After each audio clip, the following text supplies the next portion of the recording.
What is your path to Dharma?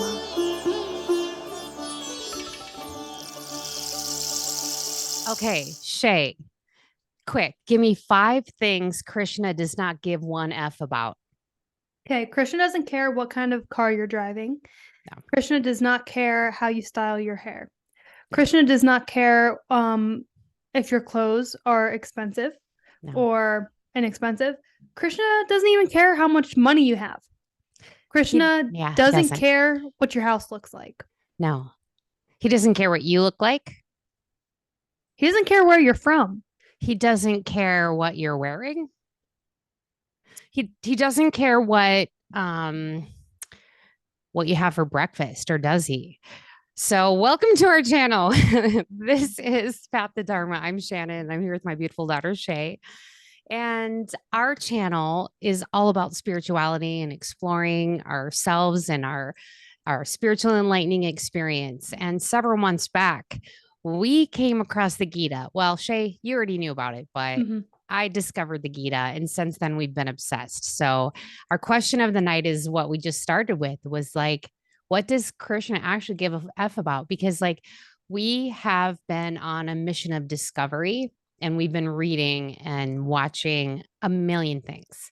And there's a lot of people who have a lot of opinions about what Krishna actually thinks. So I wanted to just really get into it and see what, so far, just from our basic perusal of the materials and the vibration, what are we picking up? And if you have an opinion about this, please let us know in the comments. What does Krishna actually not give one F about? Please share with us. I have been absolutely loving the comments that we've been getting. So good. If you have been dropping a comment in our videos, thank you so much. They have been eye-opening and allowing me to like shift perspective, think about different perspective. So thank you so much for engaging with our content. It's making us more aware. Yeah. And also just allowing us to like feel like what's right for us. So that's cool too. Definitely. So, what do you think? What else doesn't Krishna really give an F about? So, we've kind of covered like he doesn't really give an F about like who you are, in the sense of like, where were you born, right? You can be born anywhere, right?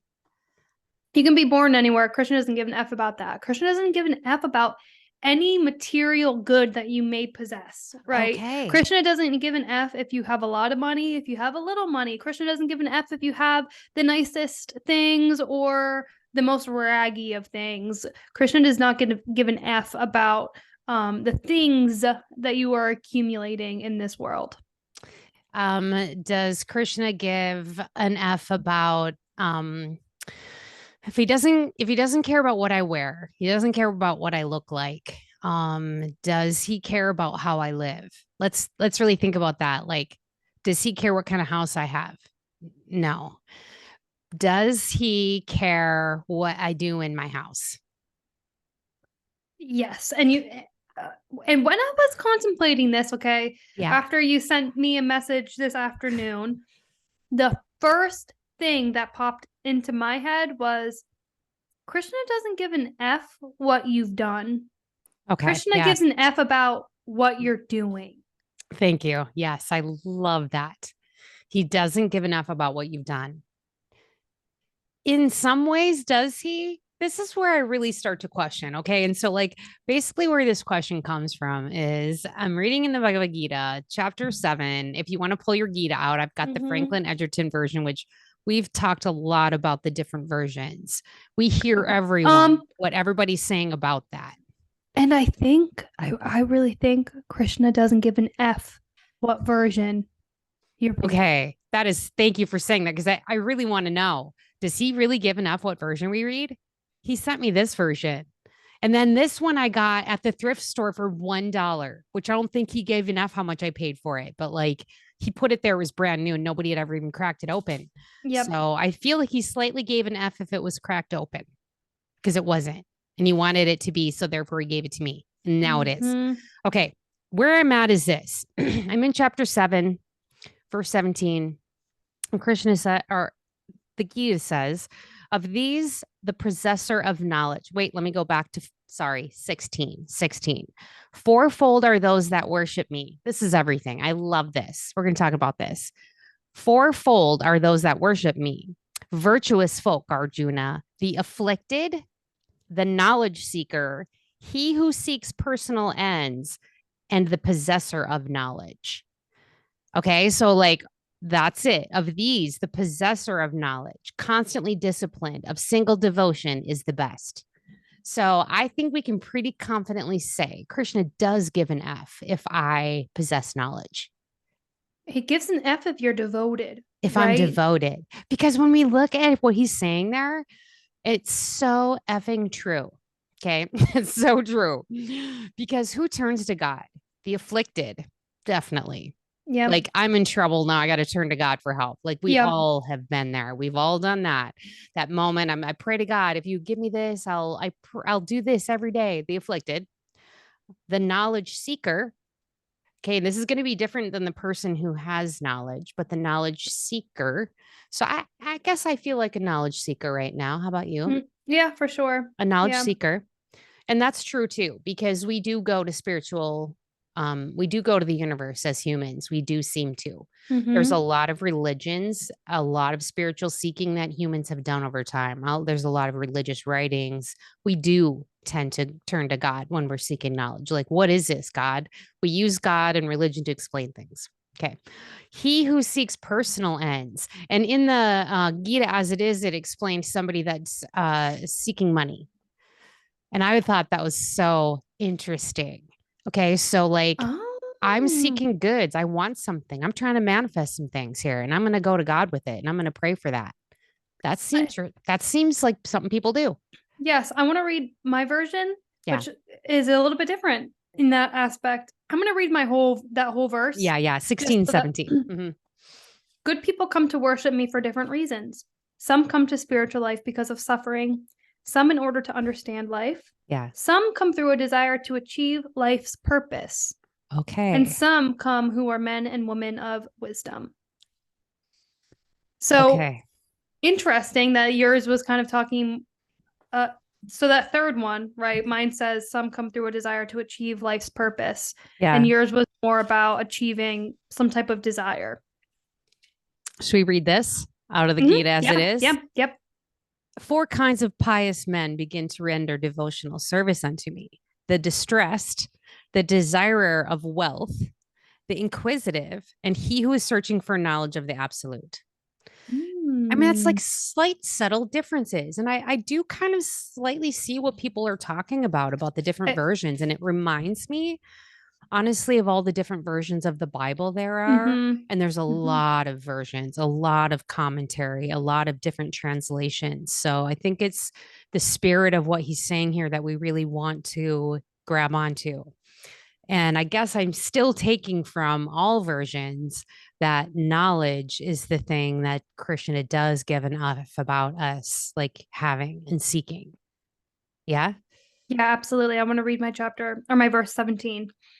Unwavering in devotion, always united with me, the man or woman of wisdom surpasses all the others. To them I am the dearest beloved, and they are very dear to me. Even I'm going to read verse 18 as well. Yeah. All those who follow the spiritual path are blessed, but the wise, who are always established in union, for whom there is no higher goal than me, may be regarded as my very self. His very nature, because he's talking about this a little earlier in chapter 7 about his nature and how it's not separate from everything, how he is everything. Yeah. It boggles the mind a little, I gotta say, to try to kind of wrap my mind around what is Krishna saying here, because in my heart, if I want to be a devotee, what does that even mean? I'm asking myself. And what kind of worship would be the most desirable? Because that's the devotion I want to give. And it seems like seeking knowledge, however it's coming to us, seems like the thing I'm being pointed to. Right. And I mean, that's what he's saying is, the man or woman of wisdom surpasses all the others. And I think it's because when you come from a stage of suffering, or you come from a state of, I want to get something from this, opposed to like, I'm here to learn. Like, what is there to know? Like, deeply know, because when we know something, it's not just about like our minds knowing, it's like about our souls knowing. And I think that's why maybe the person who comes from wisdom surpasses all the others. I mean, it's interesting how one of the versions uses the word wisdom. It's not in this, the word wisdom doesn't show up in this one or that one. So I think we were talking before about the subtle differences between knowledge and wisdom, meaning I can be knowledgeable, I can know things, but that doesn't necessarily make me wise. What makes me wise is my ability to not keep doing the same things over. My ability to break a pattern, my ability to see the knowledge that I have be used usefully in my life. And it's the ability to discern, right? And I think that Krishna talks a lot about that, being able to discern between, just be able to discern anything that's in your life. Is it good? Is it bad? Is it helpful? Is it not? Whatever it is. Okay, so we found something Krishna gives an F about. Discernment. Yeah. He wants us to be able to discern. Okay, so let's go through a few more things that he doesn't give an F about, because we need to be able to like lose those things. Does he give an F about how I handle my emotions? Like if I cry a lot, or if I'm angry, or if I'm like happy, does he give an F about how I'm like processing my human experience in that way? Well, I think that might come back to the discernment bit, right? Yeah. And so how are you going to discern those emotions in the moment? I think he does care about that. I think he might care about that. I think he might. Okay, so a little bit further, it seems he goes into like what he doesn't like. Oh, well, one thing, I know he doesn't give an F about the ego. Oh yeah, there we go. He doesn't give an F about the ego. He doesn't. He does not give an F about your ego. And I do feel like we slightly broke down some of the things, just, your hair, your car, what you look like. Yeah. The materialism of this world, right? Yeah. He doesn't care about any of that. In fact, one could almost argue that he cares in the sense of how important are you making it? Right. So he does give an F if you think that your whole purpose on life is just to get things, get money. Right. But maybe he doesn't give an F if you actually do accomplish it. Okay, well, that's interesting, because something he doesn't give an F about as well is the fruits of the action, right? Right. That's kind of where I'm going, right? The fruits, right? Because he already said that. We can't even do it for the fruit. Exactly. So, and that's where it's like, I don't think he cares what you've done, because what you've done is connected to what you've gotten from that. I think he gives the most an F about what you're doing right now, because he is all eternal and he is almighty, right? And so he's present always. And I think that's what he cares most about, is like now. Now, okay, so he does give enough about what we do. A phrase that you see come up all the time is auspicious deeds. Okay, so he likes auspicious deeds. You read that in various places. So what is an inauspicious deed? Is that something specific, or is that just like I do good to others? So question to internet, is there something specific being referred to when Krishna says auspicious deeds? Is that something like a ceremony or something? Because when he talks about it, he keeps going in chapter 7 about, what he does like. What he doesn't like is like foolish people, and he doesn't like it when he says, he talks about sinning. And that's where it's like slightly like he does give an F about somewhat of what you do. So if I need to know what is an auspicious deed, I need to know what a sin looks like too. Yeah, that's true. Does the word sin appear in your version? I'm going to Where read are you what at? I'm talking about. It's actually verse 48. Well, but basically in this part, he's talking about in 25, he Wait, says, I am not revealed to everyone. In 25, not revealed to everyone, being veiled by my magic trick of illusion, which I love this. Tis deluded, does not recognize me, the unborn, the imperishable. I know those that are past and that are present, and the beings that are meant that are yet to be, but no one knows me. So does he give an F if we know him?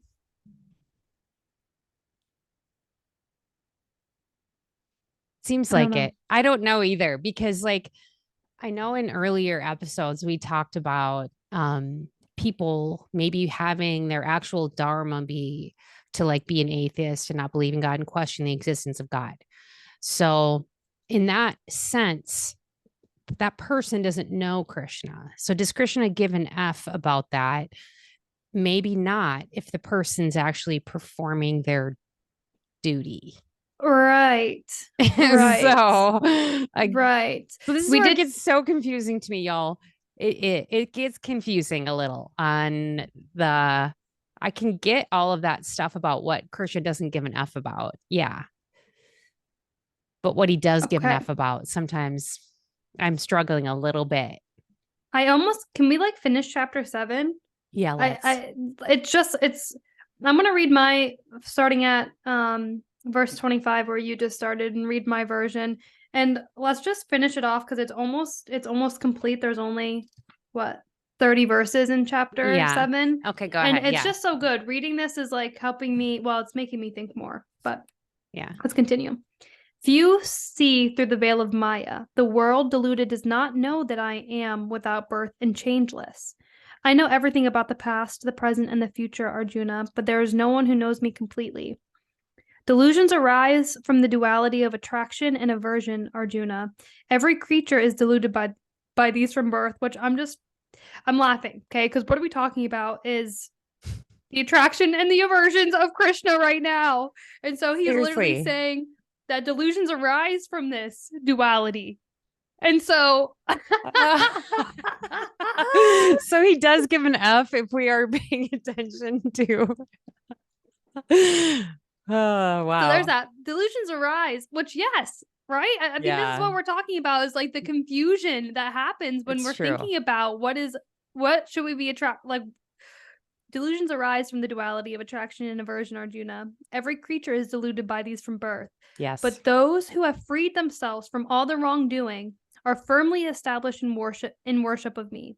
Their actions are pure, and they are free from the delusion caused by the pairs of opposites. Okay, Okay. so there he's not saying anything about actually physically like knowing Krishna. All he Yeah. said is those who have freed themselves from all the wrongdoing are firmly established in worship of me. So are you established in worship of Krishna without even knowing it, as long as you have freed yourself from that duality of attraction and aversion? Do you have to physically be conscious of what Krishna is? Because Krishna is everything anyway. And so do you need to even know who he is? Because if when we get into that, like who is Krishna? Well, he's everything. And so do you even need to know?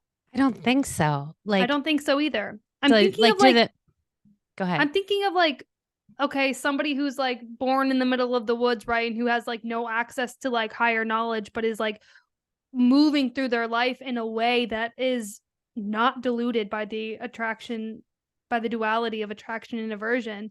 That is somebody who is worshiping Krishna. Yes. Even unknowingly.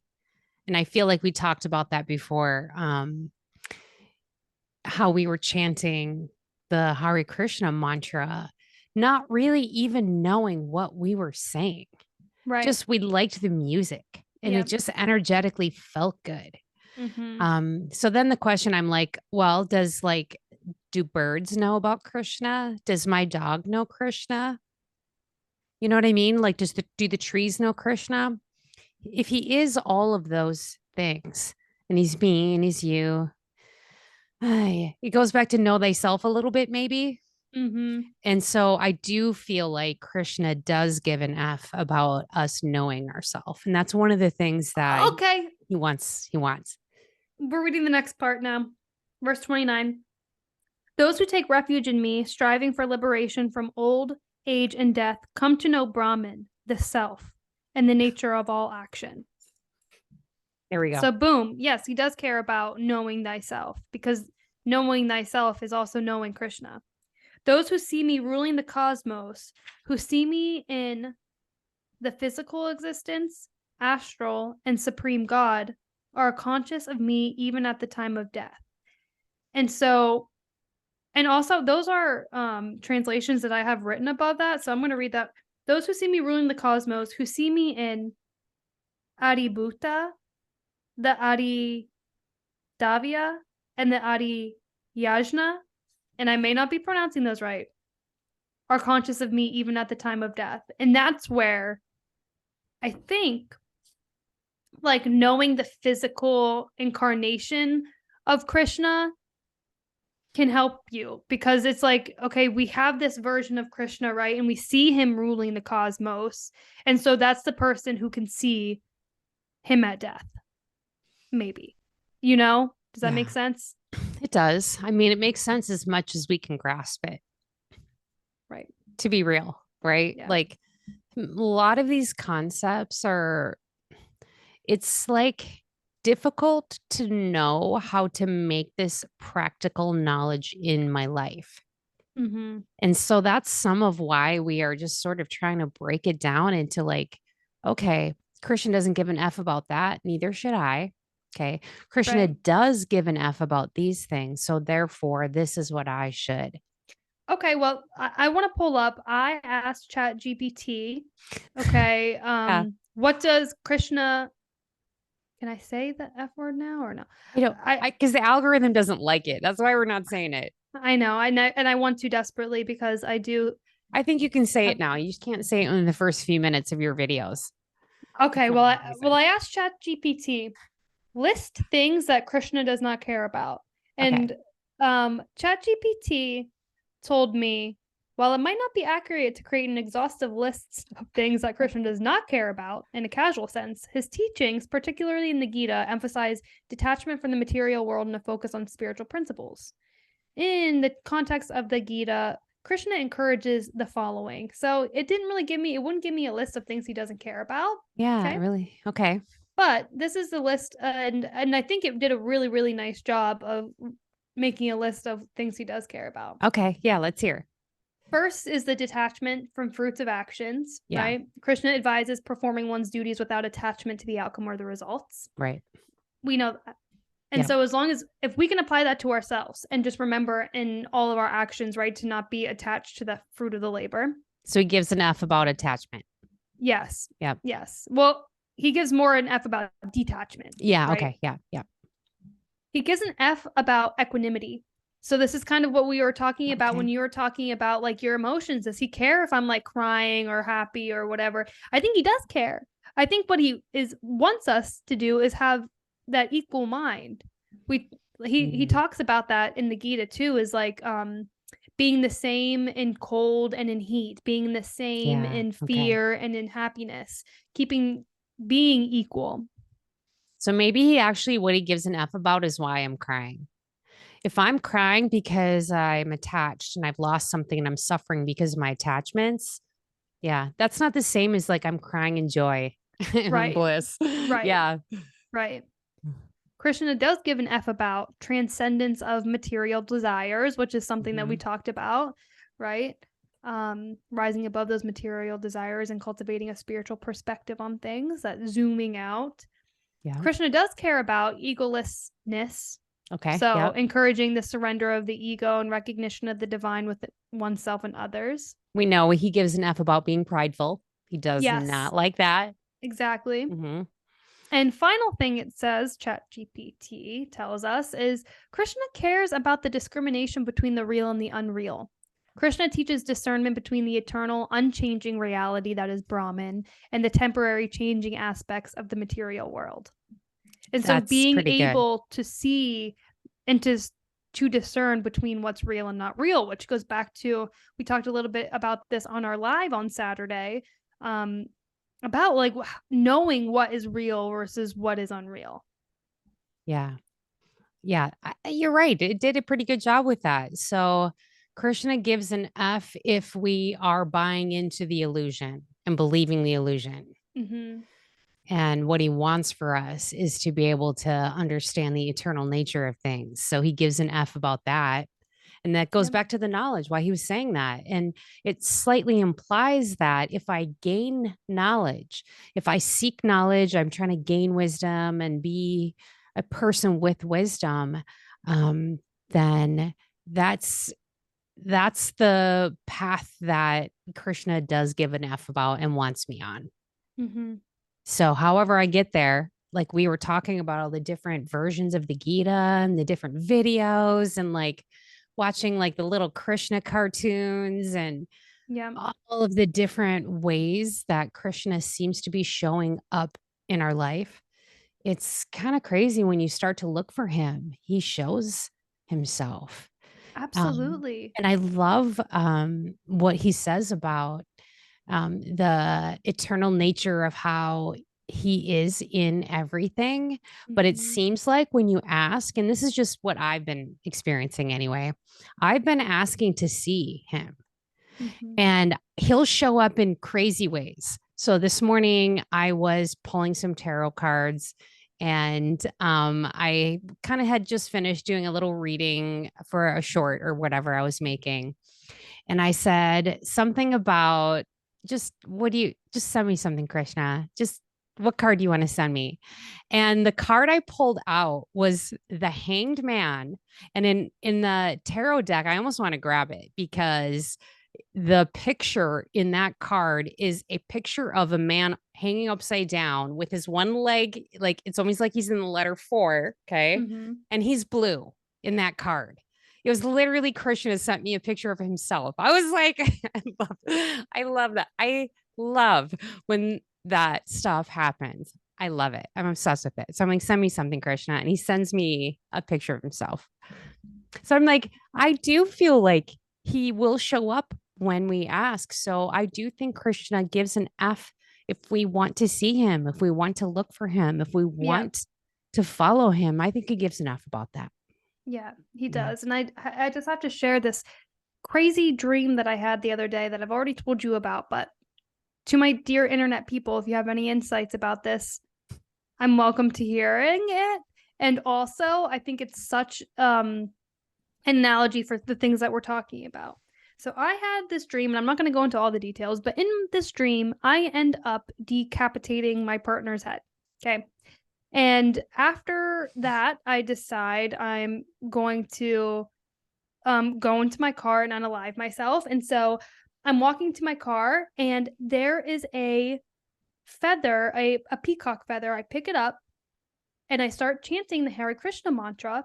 And I have this sense that I am transcending time and that Krishna is able to like undo these wrongdoings that I've done. But not only that, I'm chanting the Hare Krishna mantra and then I wake up. I literally like wake up from what's unreal into, it was absolutely insane. It's like his energy came to me in this time, and in my dream, you know, I'm very disturbed and distressed about what just happened. And he comes in to like help me discern that this is just a dream and wakes me up. He woke you up. And he also just, and that's when I said like Krishna doesn't care what you've done. Yeah. I mean that he doesn't care like who you've been. He cares like who you are right now, what you are currently doing right now. He literally knows all the existences you've ever lived. He knows the past, present, and the future. I mean, he just said that. Yeah. And so, and he doesn't use it against you, you know, because we're always like in these different levels of knowing. And so he's not going to use it against you if you were doing something that you now know to be not the right thing to do. Yeah. And so in my dream, he gave me that sense of that as well. I was like so disturbed by what happened, and as soon as I picked up that feather and as soon as I started chanting to him, like I said, he gave me this sense of like everything's okay and that it was like an undoing of what I just did. Yeah, you had said that morning that you went back in time. Yes. Yeah, you literally went back in time. And I love that because one of the things you'll hear, even in like, I don't know, law of attraction, secret manifestation theories, this, Neville Goddard talks about going back and revising your past. Mm-hmm. And it's true, though, in the sense of like who you were does not matter. It is who you are. So we already covered how knowledge covers a multitude of sins or whatever Krishna says in that. But it's the intent, it's the ability to expand and grow that I think Mm-hmm. Krishna actually gives an F about, because we can't become wise unless we're willing to grow. And I think Krishna really gives an F about if you're walking in your dharma, right? If you are Mhm. like living in your cosmic purpose. I think that's what he gives the most F about, because I think once you're doing that, all of the other things fall into line. And I just Yeah. shout out to ChatGPT, because it's just an amazing technology and we're living with it. So thank you. And when we were talking about like how can we apply these things to our life, how it broke it down into those 5 different things, that's how you can apply it to your life. Yeah. Right? Detach from the fruits of your actions, stay equal, transcend material desires, stay egoless, and discriminate between the real and the unreal.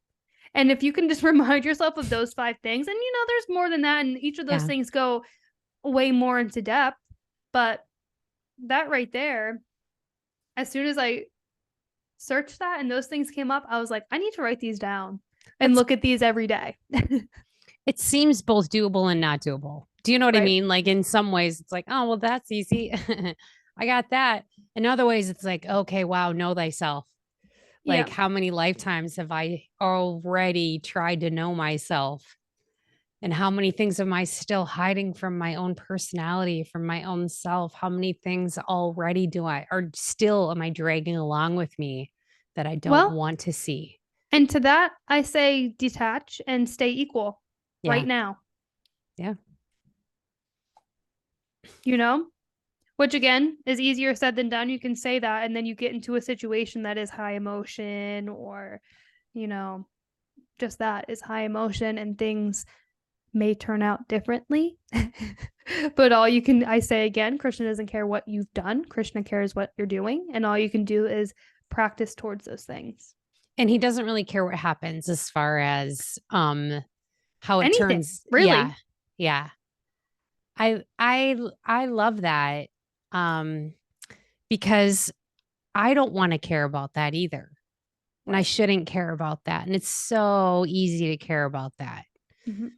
It's so easy. Like Christian doesn't give one F what I think of him, but yet also he does, like in the sense of, but like I shouldn't give one F about what the people around me think about me or what I think or what I'm wearing or who I am or what I look Mm-hmm. like or any of that. I shouldn't give one F about that because that's Mm-hmm. not what's important at all. So I guess it very simply comes back to that. Mm-hmm. Yeah. And so even if I can live my life by following those basic principles, then we've got this. We've got this. So like how do we tell what's an illusion then? Because that one also seems a little bit tricky. Right. Right. Okay. Well, can I explain how? Yeah, the unchanging reality of Brahman. Well, this is why we read the Gita, and this is Yeah, why we're reading the spiritual text, right? To it deeply is. understand this stuff, because we can read about it and hear other people explain what's real and unreal, but until you come to that understanding yourself, what else can you do except for come back to the spiritual knowledge that has been gifted to us? Okay, so question out to the internet about people who know about these things. So we Mm-hmm. see so many different like versions of the Gita, but also I notice that there's particular swamis that get a following, it seems like. And like, are they like, is it like a guru status that they get? Do you know what I'm saying? Like even Swami Sarvapriyananda, you see his videos all over YouTube. Mm-hmm. Does he have like a following? Is he in this? Is that in the sense of if people follow him like a guru? Because there's And a couple other swamis that you always see that people will have, and I know like the bhaktis, we get it. Like people have been saying, hey, that's like a little bit different, like the bhakti yoga and like that whole branch. So I guess I want to know what is the purpose of the swamis? Are they rishis? There's another word I'm just throwing out there that I feel like it's right. slightly related, but I don't really know what it is. Wow, y'all, if you've made it this far, thank you for hanging in with us because Well, I just asked Chat GPT, what is a Swami? yeah, what's because I remember someone saying that before. I love I it. remember someone saying this before. Like someone was a Swami and then they like their title was like renounced and they were no longer Oh, titled Swami. So Swami is a title. okay. Like it's not okay. And it says the term Swami is a title or honorific used in Hinduism, particularly within the monastic and aesthetic traditions. It is often given to individuals who have renounced worldly pursuits and dedicated themselves to a life of spiritual discipline, study, and service. So Okay. it's a teacher who has undergone specific vows, which may include vows of celibacy, non-attachment, self-discipline.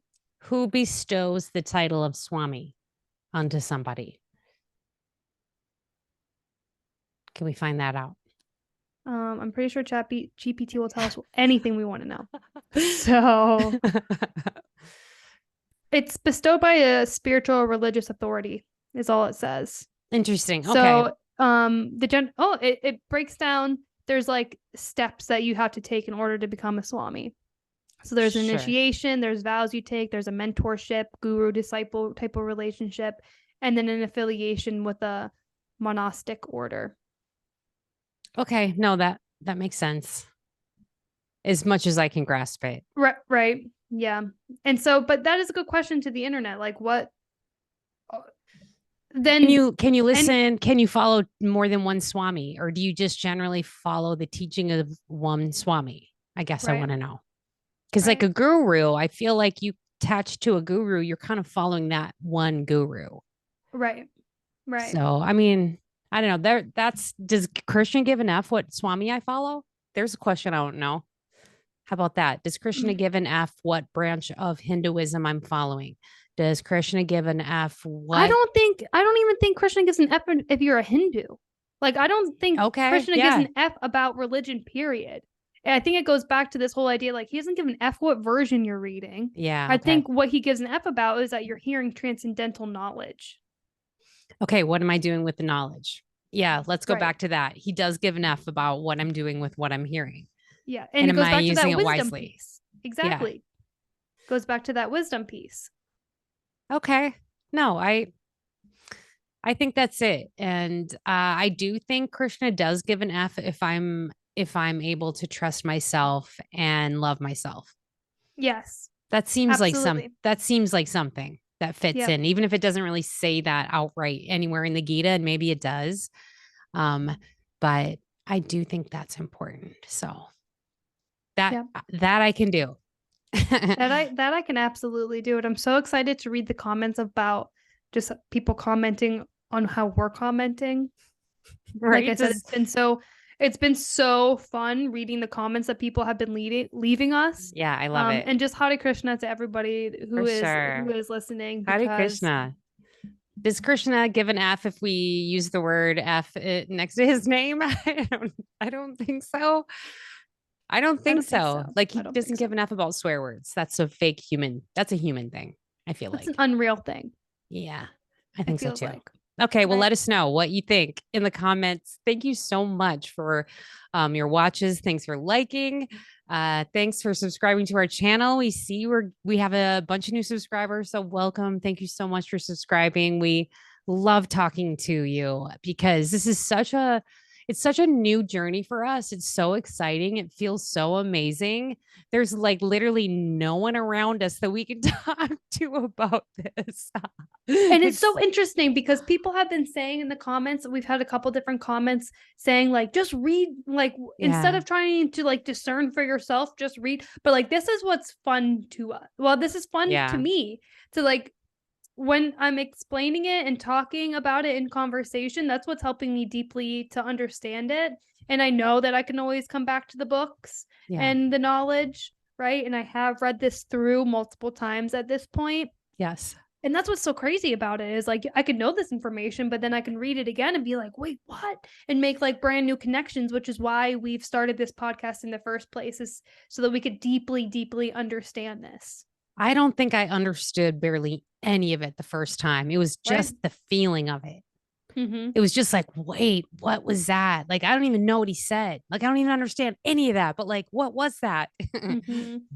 So yeah, thanks for like hanging in there with us and helping us work through this, because I do feel like there's a collective shift that's happening, and a lot of people are turning towards spirituality, and Krishna doesn't give an F what type of spirituality. So let's tune into what feels good to us and find the ones that are in line with us. So if you've made it this far, maybe you are, maybe that's you. So thank you so much for joining us. We are so happy to have you. Anything else? Any final words, Shae?